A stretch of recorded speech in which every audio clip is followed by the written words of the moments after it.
नमस्कार विद्यार्थियों, जैसा कि आप लोग जान रहे हैं हमारा राष्ट्र गौरव के इम्पोर्टेंट क्वेश्चंस के रिगार्डिंग सीरीज़ चल रही है। ओके, सो आज उसी से सीरीज़ में आज हमारा वीडियो नंबर 12 है। याद रखिएगा 11 वीडियोस मैं ऑलरेडी अपलोड कर चुका हूँ जो प्लेलिस्ट में आपको मिल जाएगा। ठीक, वहाँ से आप जाकर देख सकते हैं। और आज हम लोग जो बात करेंगे वो वीडियो नंबर 12 की बात करेंगे। क्लियर। और वीडियो शुरू करने से पहले एक छोटी सी इन्फॉर्मेशन और आप लोग को देना चाहूँगा कि देखिए 1 मई से, याद रखिएगा 1 मई 2022 से हमारा कॉमर्स से रिलेटेड जो कॉमर्स के इम्पॉर्टेंट एमसीक्यूज़ होते हैं, जो आपके आगामी बीएड की परीक्षा, जो बच्चे ग्रेजुएशन करने के बाद बीएड करने जाएंगे, या एमकॉम की परीक्षा, क्लियर, बीएड की परीक्षा, एमकॉम की परीक्षा, क्योंकि जो भी बच्चे बीकॉम कंप्लीट करने के बाद से बीएड एमकॉम के कंपटीशन एग्जाम में बैठेंगे उसमें कॉमर्स के एमसीक्यू डेफिनेटली आने ही आने। ओके, तो उसी से रिलेटेड हमारा इम्पॉर्टेंट क्वेश्चन का सीरीज़ 1 मई 2022 से शुरू होगा। सो प्लीज़ चैनल को अभी तक सब्सक्राइब नहीं किया है तो जल्दी से जल्दी चैनल को सब्सक्राइब कर लीजिए और बेल आइकन को भी प्रेस कर लीजिए और अपने दोस्तों के बीच में भी इस इन्फॉर्मेशन को शेयर कर दीजिए ताकि वो लोग भी ज़्यादा से ज़्यादा इस वीडियोस के माध्यम से जुड़ सकें। ओके, और जो बच्चे देखिए CUET की परीक्षा देने जा रहे हैं, जो बच्चे कॉमर्स से बीकॉम करेंगे आगे पोस्ट ग्रेजुएशन के लिए, उनको जाना है CUET के थ्रू सेंट्रल यूनिवर्सिटीज़ में। ठीक, तो उनके लिए भी ये सीरीज़ बहुत ज़्यादा बेनिफिशियल साबित होने वाली है। ओके, तो जल्दी से जल्दी चैनल को सब्सक्राइब कर लीजिए और अपने दोस्तों के बीच में भी इस इन्फॉर्मेशन को शेयर कर दीजिए। तो चलिए देर ना करते हुए हम लोग आज अपना राष्ट्र गौरव का वीडियो नंबर 12 स्टार्ट करते हैं। ओके, तो जल्दी से चलिए स्लाइड्स ओपन कर लेते हैं हम लोग।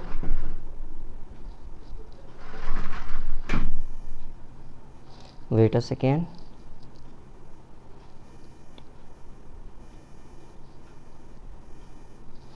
तो जी देखिए, सबसे पहला क्वेश्चन आपसे क्या कह रहा है कि भारत के द्वितीय प्रधानमंत्री कौन थे। भारत के द्वितीय प्रधानमंत्री कौन थे? लाल बहादुर शास्त्री, जवाहरलाल नेहरू, इंदिरा गांधी या भीमराव अम्बेडकर। ओके, तो अगर कार्यकाल यानी कि टेन्योर के माध्यम से अगर देखा जाए, ठीक, उस पॉइंट ऑफ व्यू से देखा जाए तो जो दूसरे प्रधानमंत्री थे वो हमारे जवाहरलाल नेहरू जी ही थे, क्योंकि आज़ादी के बाद से 27 मई, याद रखिएगा 27 मई 1964 तक हमारे देश के प्रधानमंत्री जो बने रहे थे वो जवाहरलाल नेहरू जी ही थे। ओके, तो इसका आंसर तो फिलहाल यही बन जाएगा, भारत के द्वितीय प्रधानमंत्री भी जवाहरलाल नेहरू थे। लेकिन अगर व्यक्ति के मामले में पूछे कि भारत के द्वितीय प्रधानमंत्री व्यक्ति, मतलब द्वितीय व्यक्ति कौन थे जो प्रधानमंत्री बने थे, वो हमारे लाल बहादुर शास्त्री जी थे। ओके, जो द्वितीय व्यक्ति प्रधानमंत्री बने थे वो लाल बहादुर शास्त्री जी थे। लेकिन अगर कार्यकाल के माध्यम से देखा जाए तो जो द्वितीय प्रधानमंत्री थे वो जवाहरलाल नेहरू जी थे। Okay, move to the next question. Next question देखिए आपसे क्या कह रहा है, निम्न में से कौन एक अष्टभुजीय मकबरा है। इनमें से कौन सा एक अष्टभुजीय मकबरा है? गयासुद्दीन तुगलक का मकबरा, बलबन का मकबरा, सिकंदर लोदी का मकबरा या फिरोज शाह तुगलक का मकबरा। तो इसका आंसर है फिरोज शाह तुगलक का मकबरा। Move to the next question. Agra के किले में किसने मोती मस्जिद का निर्माण कराया था? आगरा के किले में किसने मोती मस्जिद का निर्माण कराया था?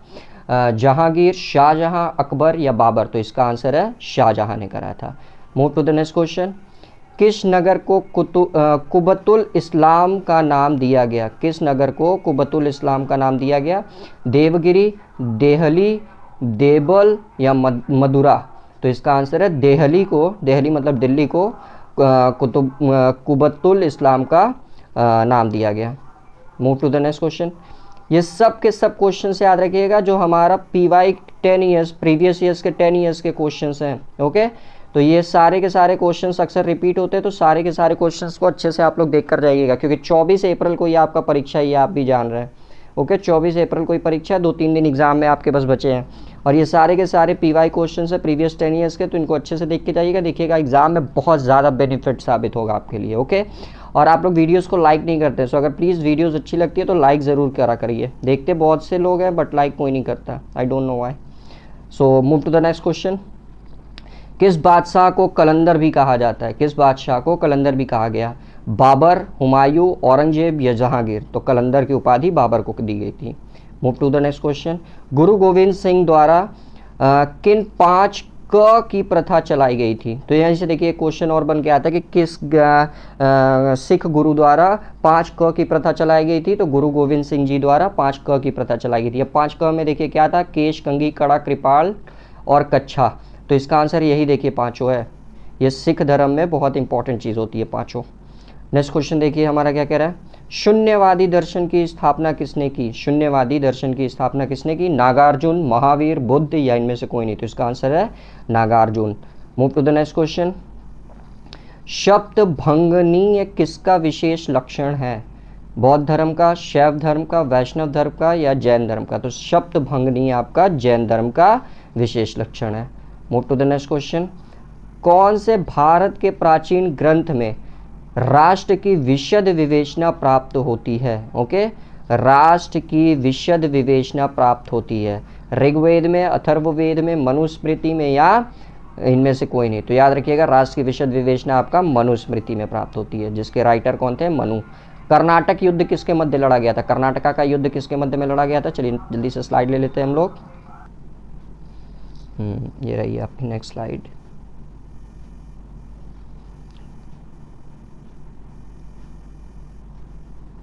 चलिए तो क्वेश्चन देखिए क्या था, कर्नाटका का युद्ध किसके मध्य लड़ा गया था? फ्रांसीसियों एवं कर्नाटक के नवाब के मध्य, अंग्रेजों एवं फ्रांसीसियों के मध्य, अंग्रेजों एवं कर्नाटक के नवाब के मध्य या अंग्रेजों एवं पुर्तगालियों के मध्य? तो इसका आंसर है देखिए अंग्रेजों एवं फ्रांसीसियों के मध्य व्यापार को लेकर कर्नाटका का युद्ध 17वीं तथा 18वीं शताब्दी में लड़ा गया था। नेक्स्ट क्वेश्चन पढ़ते हैं। रैयतवाड़ी बंदोबस्त, रैयतवाड़ी बंदोबस्त का क्रियान्वयन सर्वप्रथम कहाँ किया गया? संयुक्त प्रांत में, बंगाल एवं बिहार में, मद्रास मुंबई में या कलकत्ता में? तो इसका आंसर है आपका मद्रास एवं मुंबई में। ओके, चलिए नेक्स्ट क्वेश्चन देखते हैं। नेक्स्ट क्वेश्चन देखिए आपसे क्या कह रहा है, ऋग्वेद में सर्वाधिक लोकप्रिय छंद कौन सा है? जगती, अनुष्टुप, गायत्री या त्रिटुप? तो गायत्री मंत्र देखिए सबसे लोकप्रिय छंद माना गया है ऋग्वेद में का, और गायत्री मंत्र का जो उल्लेख है वो ऋग्वेद में ही है, ये भी याद रखिएगा आप लोग। Move to the next question. Apala आयत्री के मंत्र किससे संग्रहित हैं? अपाला आत्रेयी के मंत्र किससे संग्रहित हैं? ऋग्वेद किसमें एक्चुअली होना चाहिए, किसमें संग्रहित है, या में होना चाहिए, नॉट के। तो किसमें संग्रहित हैं आपके? ऋग्वेद में, यजुर्वेद में, सामवेद में या अथर्ववेद में? तो देखिए मंत्र आपका जितने भी हैं वो सारे के सारे ऋग्वेद में ही संग्रहित हैं। नेक्स्ट क्वेश्चन बढ़ते हैं। प्राचीन काल में काशी था, प्राचीन काल में काशी क्या थी? एक जनपद, महाजनपद, जन या विश्व? तो प्राचीन काल में काशी एक महाजनपद थी, 16 महाजनपदों में से एक महाजनपद काशी भी था। नेक्स्ट क्वेश्चन बढ़ते हैं। राष्ट्रगान जो हमारा है जन गण मन के रचनाकार कौन है? ये तो सब जानते हैं, रविंद्रनाथ टैगोर जी हैं। Okay, move to the next question. राष्ट्रगीत जो हमारा है ए मेरे वतन के लोग, इसके लेखक कौन है? कवि प्रदीप, लता मंगेशकर, टैगोर या सरोजनी नायडू? तो इसके देखिए जो लेखक हैं वो आपके कवि प्रदीप जी हैं। कौन है? कवि प्रदीप जी। नेक्स्ट क्वेश्चन देखिए, मेघदूत किसकी रचना है? देखिए रिपीटेड क्वेश्चन आ गया, मेघदूत किसकी रचना है? तो डायरेक्ट मैं आंसर बता दे रहा हूँ, कालिदास जी की रचना है। Move to the next question. Kashmir समस्या को लेकर जो आज तक समस्या ही बनी थी भारत के लिए जब तक मोदी जी नहीं आए थे, तो कश्मीर समस्या को लेकर भारत और पाकिस्तान के मध्य युद्ध कब हुआ था? ओके, 1947 से 48, 1754 से 55। तो 1754 और 55 में पाकिस्तान नाम का तो कोई जगह ही नहीं था। 1857 से 58, तो ये इस समय भी देखिए पाकिस्तान नाम का कोई वजूद ही नहीं था, वो तो मोहम्मद अली जिन्ना की देन है कि पाकिस्तान का निर्माण हो गया। नेक्स्ट है आपका 1985 से 86, तो इसका आंसर है 1947 से 48 के बीच में पाकिस्तान को लेकर भारत और पाकिस्तान के बीच, कश्मीर को लेकर भारत और पाकिस्तान के मध्य युद्ध हुआ था। नेक्स्ट क्वेश्चन की तरफ बढ़ते हैं। क्वेश्चन कह रहा है आपसे, भारतीय संविधान का कौन सा भाग संविधान की आत्मा है? ओके, मूल अधिकार, राज्य के नीति निदेशक तत्व, उद्देशिका या संवैधानिक उपचारों का अधिकार? तो इसका आंसर है उद्देशिका। ओके, जिसको प्रस्तावना भी बोला जाएगा। पाकिस्तान और भारत के मध्य दूसरा युद्ध कब हुआ था? ओके, 1955, 1965, 1975 या 1985? तो 1965। जितनी बार ये सब युद्ध करते हैं सिर्फ भारत से हार जाते हैं, आई डोंट नो वाई, क्यों करने चले आते हैं। नेक्स्ट क्वेश्चन देखिए लिखा हुआ है, जनसंख्या की दृष्टि से भारत का विश्व में कौन सा स्थान है? ये भी देखिए रिपीटेड क्वेश्चन है। जनसंख्या की दृष्टि से भारत का विश्व में कौन सा स्थान है? तो ऑब्वियसली जो दूसरा स्थान है वो भारत का है। पहला स्थान सब जानते हैं चाइना का है। नेक्स्ट क्वेश्चन देखिए, भारत के दक्षिण में कौन सा महासागर? याद रखिएगा दक्षिण में बोल रहा है, दक्षिण यानी कि इस साइड। तो इस साइड भारत के कौन सा महासागर है? तो सब जानते हैं इंडियन ओशियन है, क्योंकि इस साइड अरेबियन सी है, अरब सागर, और इस साइड बंगाल की खाड़ी, बे ऑफ बंगाल है। तो भारत के दक्षिण में आपका हिंद महासागर है। ओके, चलिए नेक्स्ट क्वेश्चन की तरफ बढ़ते हैं।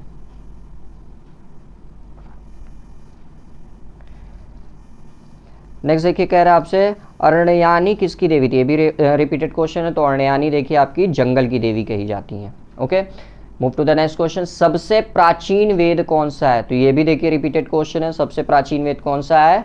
ऋग्वेद है। ओके, नेक्स्ट क्वेश्चन देखते हैं। ये भी देखिए रिपीटेड क्वेश्चन है। हड़प्पा सभ्यता की खोज किसने की? Dayaram Sahni, sir John Marshall, Rakhaldas Banerjee या प्रधो स्वरूप वत्स्य? तो इसका आंसर है दयाराम साहनी जी ने। ठीक, और मोहनजोदाड़ो की खोज राखलदास बनर्जी जी ने। नेक्स्ट क्वेश्चन है, आर्यभट्ट निवासी थे। आर्यभट्ट निवासी थे कहाँ के भैया? कांची, पटना, उड़ीसा या बिहार? तो सब जानते हैं आर्यभट्ट जो थे हमारे, जिन्होंने शून्य का आविष्कार किया था, वो पटना के निवासी थे। नेक्स्ट क्वेश्चन देखिए आपसे क्या कह रहा है। प्रसिद्ध गायत्री मंत्र का धर्म ग्रंथ है। ओके, ये भी देखिए रिपीटेड क्वेश्चन, अभी जस्ट मैंने ऊपर की स्लाइड्स में कराया है। तो ये आपका ऋग्वेद से ग्रंथित है। नेक्स्ट आंसर है, ऋग्वेद में किस देवता का उल्लेख बार बार हुआ है? ओके, इंद्र, रंद्र, अग्नि या मरुत? तो इसका आंसर है आपका इंद्र देवता का उल्लेख बार बार किया गया है ऋग्वेद में। नेक्स्ट क्वेश्चन बढ़ते हैं। नेक्स्ट क्वेश्चन देखिए आपसे क्या कह रहा है। इनमें से प्रसिद्ध महाकाव्य है, इनमें से कौन सा काव्य प्रसिद्ध महाकाव्य है? तो भारत में देखिए दो महाकाव्य सबसे ज्यादा प्रसिद्ध है। एक आप लोग को पता होगा बहुत अच्छे से, महाभारत, और दूसरा है हमारा रामायण। ये भारत के दो प्रसिद्ध महाकाव्य हैं। ओके, तो इसमें तो फिलहाल महाभारत का ऑप्शन नहीं है, रामायण का है, तो रामायण पे आंसर पर टिक होगा। नेक्स्ट क्वेश्चन बढ़ते हैं। महावीर का जन्म हुआ, ये भी देखिए रिपीटेड क्वेश्चन है। महावीर जी का जन्म कुंडाग्राम में हुआ था। नेक्स्ट क्वेश्चन देखते हैं। नेक्स्ट क्वेश्चन देखिए आपसे कह रहा है, गौतम बुद्ध का जन्म हुआ था 560 ईसा पूर्व, 561 ईसा पूर्व, 562 ईसा पूर्व या 563 ईसा पूर्व? तो इनका जन्म देखिए 563 ईसा पूर्व में हुआ था, और इनकी मृत्यु 483 बीसी में हुई थी। कहाँ पे हुई थी? कुशीनारा, कुशीनगर में। ओके, और इनकी जन्म लुम्बिनी, नेपाल में हुआ था, कपिलवस्तु। नेक्स्ट क्वेश्चन की तरफ बढ़ते हैं। गौतम बुद्ध को बुद्धत्व प्राप्त हुआ था, मतलब उनको ज्ञान की प्राप्ति कहाँ हुई थी? सारनाथ में, श्रावस्ती में, कुशीनगर में या गया में? तो उनको ज्ञान की प्राप्ति गया में हुई थी। गया यानी कि बिहार में पड़ता है। ओके, चलिए आगे बढ़ते हैं। नेक्स्ट क्वेश्चन देखिए आपसे कह रहा है, बुद्ध के महापरिनिर्वाण से प्राप्त किया था। ठीक, तो बुद्ध ने महापरिनिर्वाण कहाँ प्राप्त किया था? महापरिनिर्वाण मतलब उनकी मृत्यु कहाँ पे हुई थी? तो लुम्बिनी, कुशीनारा क्योंकि उस समय कुशीनगर को कुशीनारा के नाम से जाना जाता था, अयोध्या, सारनाथ। तो इसका आंसर है कुशीनगर। ओके, चलिए आगे बढ़ते हैं। आगे बढ़ने से पहले देखिए एक छोटी सी और इन्फॉर्मेशन आपको देना चाहूँगा। बीकॉम और BCom second year and third year में मैंने देखे जितने इंपॉर्टेंट क्वेश्चन बच्चों को प्रोवाइड कराए थे, वही सारे question same to same exam में आ रहे हैं। ओके, तो उस क्वेश्चन का लिंक आपको यहाँ आई बटन पर मिल जाएगा, तो जाकर वहां से वो सारे के सारे इंपॉर्टेंट क्वेश्चंस की सीरीज आप लोग देख सकते हैं, ताकि जितने भी कॉमर्स के बच्चे जो बीकॉम सेकेंड ईयर और थर्ड ईयर के हैं वो बच्चे उनसे लाभान्वित हो सके, क्योंकि एग्जाम में सेम टू सेम वही क्वेश्चन ही आ रहे हैं बीकॉम के। ओके, तो यहाँ आई बटन पे भी आपको लिंक मिल जाएगा, वहां से आप लोग जाकर उसको देख सकते हैं। चलिए नेक्स्ट क्वेश्चन की तरफ बढ़ते हैं हम लोग। नेक्स्ट क्वेश्चन देखिए हमारा क्या कह रहा है कि प्राचीन काल में गणित का जनक काल किसे कहा जाता है? वैदिक काल, मौर्य काल, बुद्ध काल या मध्य काल? तो इसका आंसर है देखिए वैदिक काल, जिसका देखिए आप लोग जानोगे वैदिक मैथ्स का चलन आजकल बहुत ज़्यादा चला हुआ है, क्योंकि इससे जो कैलकुलेशन होती है वो काफ़ी ईजिली हो जाती है। नेक्स्ट क्वेश्चन देखते हैं, शून्य का आविष्कार हुआ था। तो जैसे अभी कुछ देर पहले मैंने बताया, शून्य का आविष्कार देखिए आर्यभट्ट जी ने किया था, और आर्यभट्ट जी कहाँ के रहने वाले थे? पटना, और पटना कहाँ पड़ता है? हमारे हिंदुस्तान, भारत में। ओके, चलिए नेक्स्ट क्वेश्चन की तरफ बढ़ते हैं।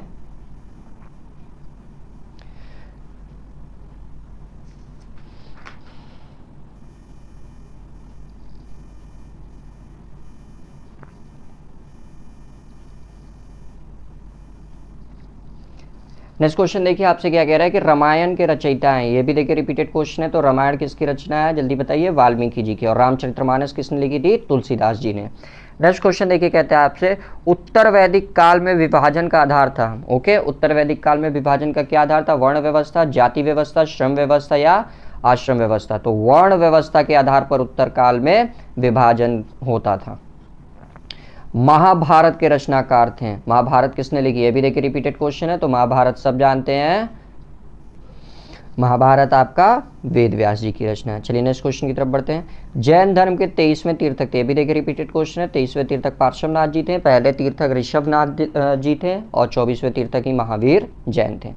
नेक्स्ट क्वेश्चन देखिए आपसे क्या कह रहा है, लीलावती के रचनाकार थे।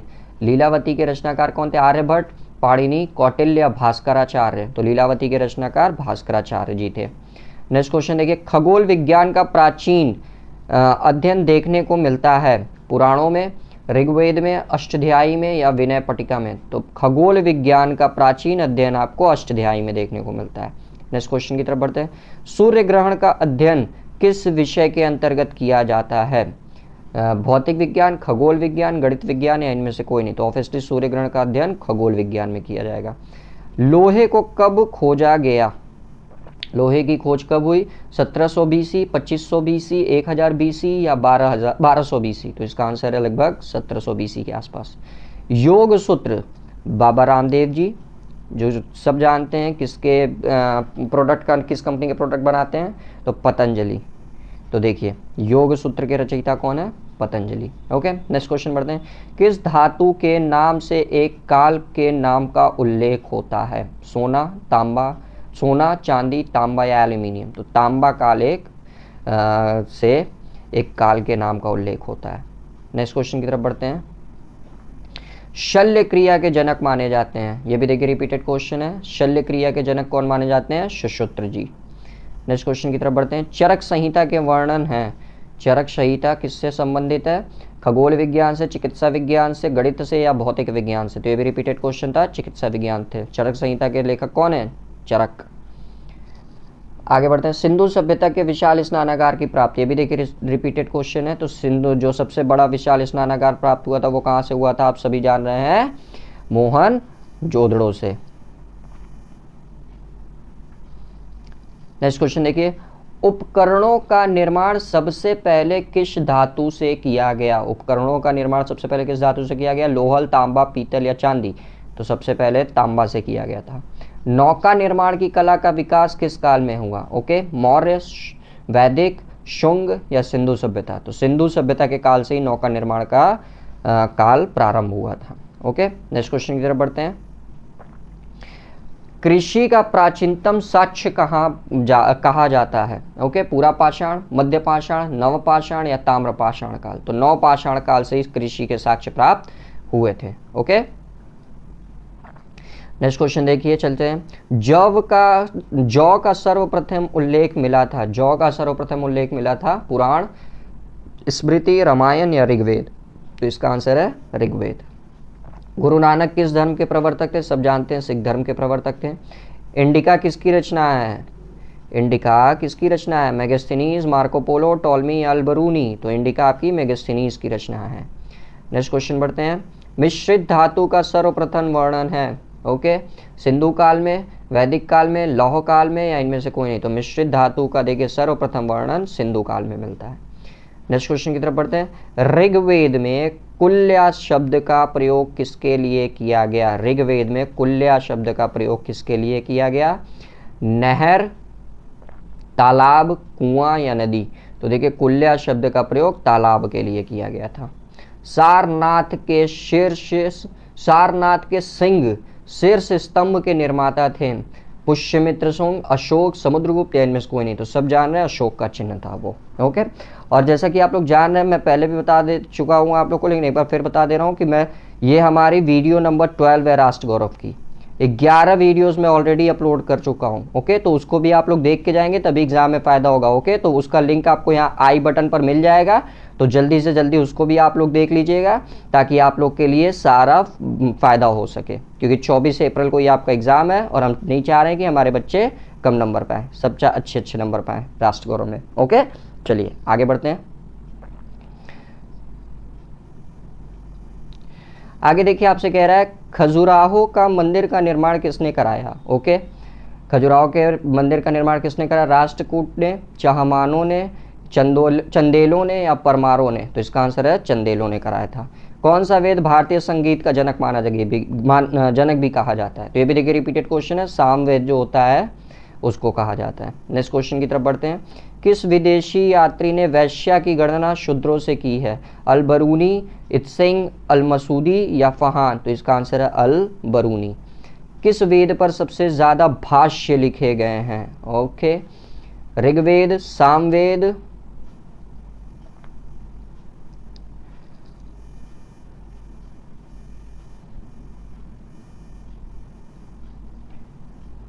यजुर्वेद या अथर्ववेद। तो इसका आंसर है यजुर्वेद। ओके, नेक्स्ट क्वेश्चन बढ़ते हैं। ऋग वैदिक समाज में कौन से दो वर्ण हैं, ब्राह्मण वैश्य, ब्राह्मण क्षत्रिय, आर्य समाज या वैश्य शूद्र।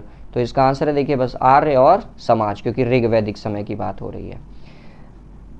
नेक्स्ट क्वेश्चन है किस काल में वर्ण व्यवस्था को आनुवंशिक आधार प्रदान किया गया, ऋग वैदिक काल, महाकाव्य, सूत्रकाल या उत्तर वैदिक काल। तो इसका आंसर है सूत्रकाल में।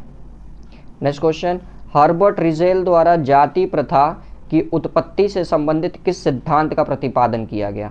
ओके, तो हर्बर्ट रिजेल द्वारा जाति प्रथा की उत्पत्ति से संबंधित। ओके, व्यावसायिक उत्पत्ति का सिद्धांत, परंपरागत सिद्धांत, प्रजातीय उत्पत्ति का सिद्धांत या धार्मिक सिद्धांत। तो इसका आंसर है परंपरागत सिद्धांत। ओके, आगे बढ़ते हैं। आगे देखिए आपसे कह रहा आश्रम व्यवस्था का परम उद्देश्य क्या है भैया, सामाजिक एकता, जातीय हितों की रक्षा, व्यक्ति की सर्वांगीण विकास या ये सभी। तो इसका आंसर देखिए आश्रम व्यवस्था का जो परम उद्देश्य है वो है व्यक्तियों का सर्वांगीण विकास। सर्वप्रथम चारों आश्रमों का वर्णन कहाँ प्राप्त हुआ, जाबालोपनिषद, कठोपनिषद, मुंडकोपनिषद या इनमें से कोई नहीं। तो इसका आंसर है आपका जाबालोपनिषद। मोक्ष का अर्थ क्या है, महान आदर्श, साधना, आवागमन चक्र से मुक्ति या पुनर्जन्म। तो इसका ऑब्वियसली आंसर बनेगा आवागमन चक्र से मुक्ति, मोक्ष प्राप्त कर लेना, बैकुंठ सिधार जाना। नेक्स्ट क्वेश्चन बढ़ते हैं। जब एक वर्ग पूर्णतः वंशानुक्रमण पर आधारित होता है तो हम इसे जाति कहते हैं। उपयुक्त परिभाषा किसकी है, ब्लंट की, कूले की, दुर्खिम की या रिजले की। तो इसका आंसर है कूले की। नेक्स्ट क्वेश्चन आपसे देखिए कह रहा है किस ग्रंथ में आश्रम को व्यक्ति के विकास की 4 सीढ़ियां कहा गया है। ओके, महाभारत, सतपथ ब्राह्मण, मनुस्मृति या इनमें से कोई नहीं। तो महाभारत में ये चीज कही गई है। आश्रम व्यवस्था में मनोनैतिक आधार क्या है, पुरुषार्थ, पंचमहायज्ञ, संस्कार या वर्णाश्रम धर्म। तो आश्रम व्यवस्था में मनोनैतिक अधिकार आधार है आपका पुरुषार्थ। नेक्स्ट क्वेश्चन देखिए आपसे क्या कह रहा है, उत्तर मध्य काल की अवधि मानी गई है 15वीं से 17वीं शताब्दी तक, 7वीं से 14वीं शताब्दी तक, 6वीं से 12वीं शताब्दी या 13वीं से 18वीं। तो उत्तर मध्यकाल की अवधि लगभग आपकी 13वीं से 18वीं शताब्दी के आसपास मानी गई है। ओके, नेक्स्ट क्वेश्चन देखिए। नेक्स्ट क्वेश्चन बढ़ने से पहले देखिए फिर से एक बार निवेदन करना चाहूँगा, अगर आप लोगों ने चैनल को सब्सक्राइब नहीं किया है तो प्लीज़ जल्दी से जल्दी चैनल को सब्सक्राइब कर लीजिए, क्योंकि 1 मई से हमारा कॉमर्स के MCQ से रिलेटेड क्वेश्चन जितने भी इंपॉर्टेंट होते हैं वो सारे के सारे स्टार्ट हो जाएंगे।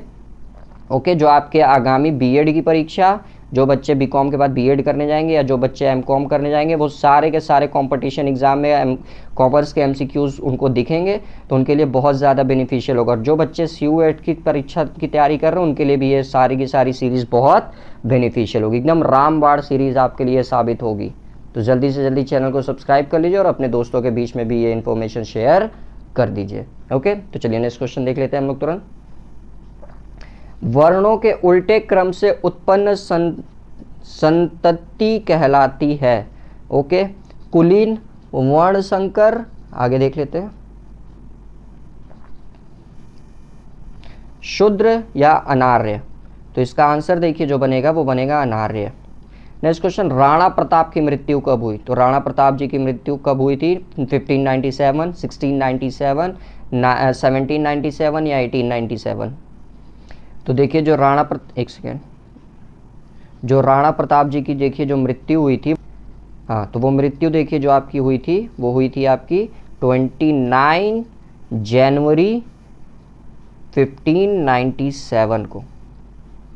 Hold down, wait a second.